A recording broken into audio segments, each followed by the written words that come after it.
So as a reseller myself, it's always fun to read about stuff that people used to collect, and this article today is all about that. It's titled 13 Things Americans Used to Collect That Are Now Totally Obsolete. At number 1 on the list are phone books. There was a time when the yellow and white pages were delivered to every doorstep like clockwork, even in stacks several inches thick. People flipped through them to find everything from pizza joints to plumbers. Business ads were a huge deal. Some even fought for memorable names like AAA Towing just to be listed first. The phone book was, in a way, the original search engine, according to Amy Standen from NPR.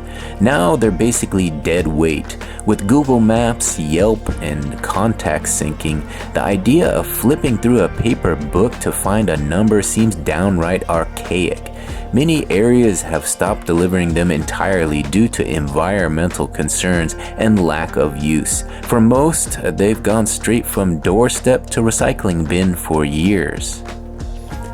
At number 2 on the list are Beanie Babies. Once considered the crown jewels of 90s collectibles, Beanie Babies had people lining up outside toy stores and treating plush toys like stock options, according to Nicole Mowbray from CNN.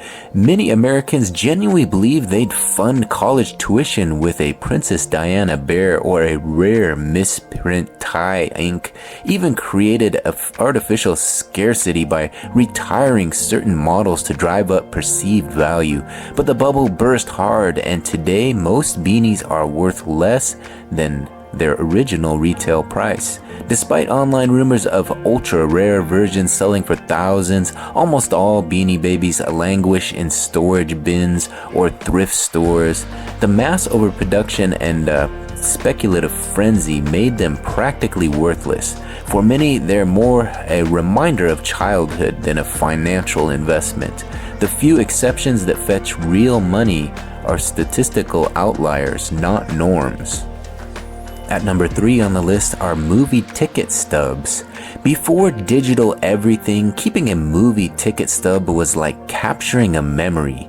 Teens taped them to bedroom walls, couples saved them from date nights, and superfans hoarded stubs from major premieres.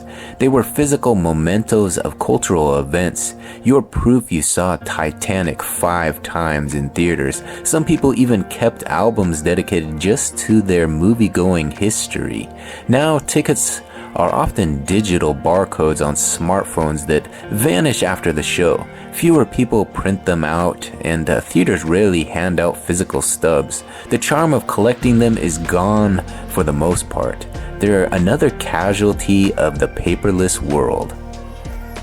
At number 4 on the list are VHS tapes. VHS tapes were once the heart of every American living room, stacked next to the bulky TV sets like prized possessions. Families recorded favorite TV shows, bought Disney clamshells, and even rented movies from Blockbuster. Remember late fees? For 2 decades, VHS was the go-to home video format before DVDs began phasing it out in the late 1990s. By 2008, major studios had stopped releasing new films on VHS entirely. Today, the only real demand for VHS tapes is among niche collectors or horror buffs looking for rare titles, according to Kiplinger. Most households purged their collections long ago, with many tapes degrading over time.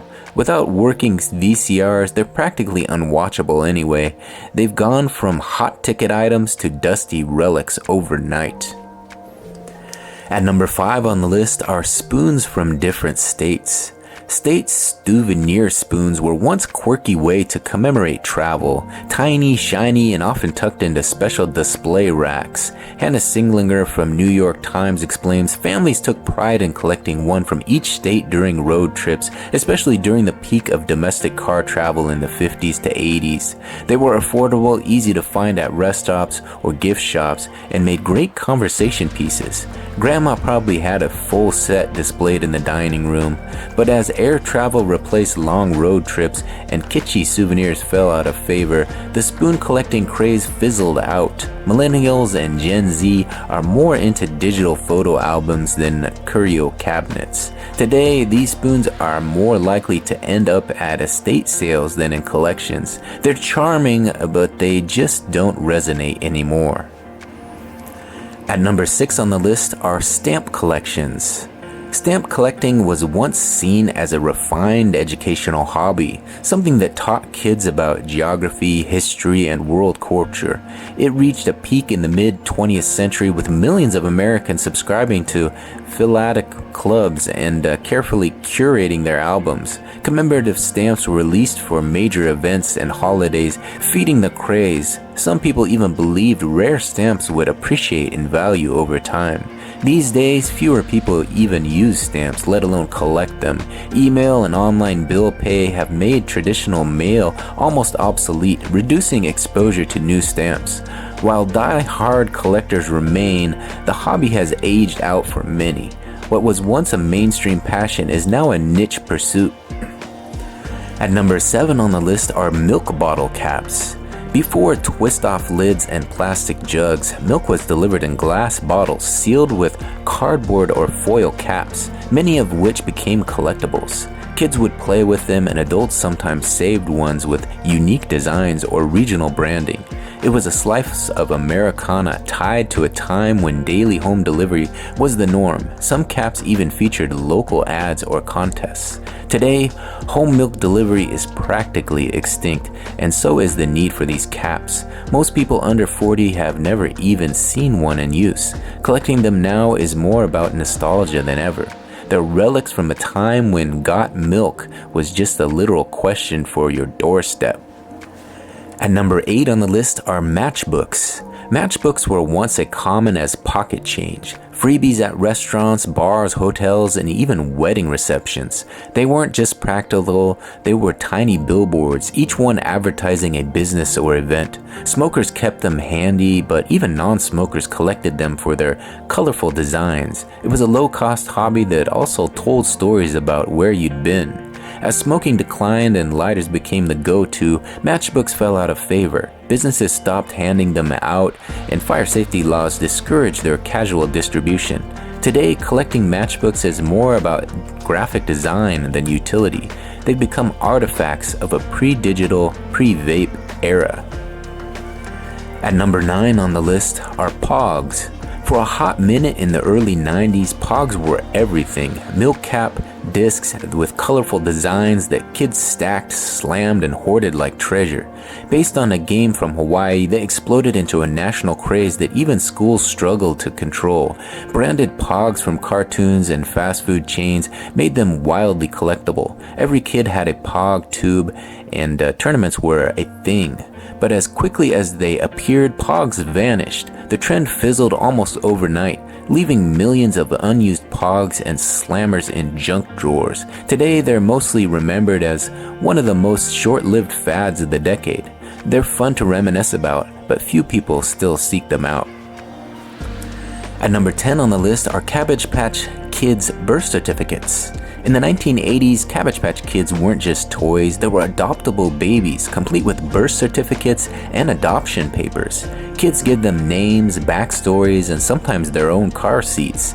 The birth certificate was a big deal. It added a layer of personalization and made the toy feel special. People collected not just the dolls, but their official paperwork. But as the toy trends shifted and newer options like American Girl dolls took over, the Cabbage Patch craze faded. While the dolls still made today, their cultural footprint is much smaller. The birth certificates that once felt so official are now just novelty items. Most are buried in toy chests or long-forgotten scrapbooks.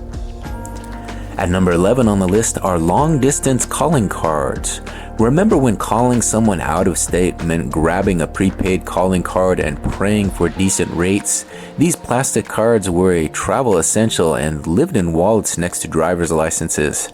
They were especially popular in the 1980s and 90s when long-distance calls were notoriously expensive. Dialing a string of access numbers just to reach your aunt in Florida was common ritual. Now, long-distance charges have mostly disappeared thanks to unlimited cell plans and apps like WhatsApp. International calls that once drained wallets are now basically free.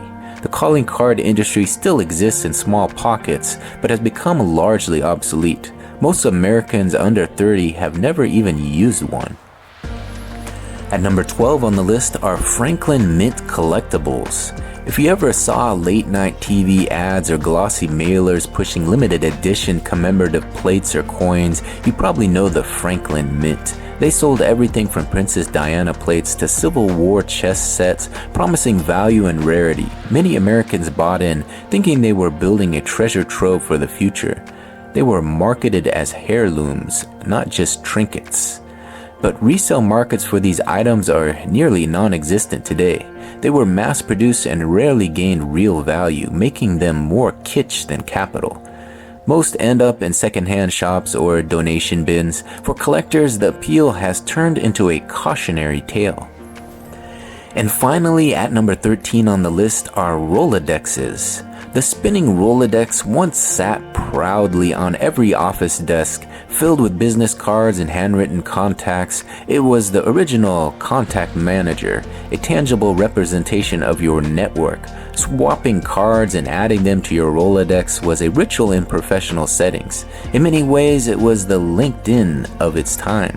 But smartphones and digital contact lists have rendered them completely unnecessary. Few people still use or even own a Rolodex. Today, it's more likely to appear in a retro prop in a movie than in real life. It's a symbol of analog organization in a digital age. Alright, there you have it. 13 things Americans used to collect that are now totally obsolete. If you think of one yourself, get in that comment section and let me know. Was there more than just 13 things that have gone obsolete? I'm sure that there's probably a few more they didn't add to this list. Get in that comment section and let me know what you think is now obsolete. And as always, if you enjoyed today's video, please take a second to hit that big thumbs up button. When you hit that big thumbs up like button, that helps get the video in front of a few more eyes, and I really appreciate it. And of course, if you really enjoy this sort of content, consider subscribing to the channel. We got fresh videos coming to you daily, so there's always something fun for you to watch. I thank you for watching this one to the very end. I'm Brian Kingsbury. We'll talk to you on the next one. Bye.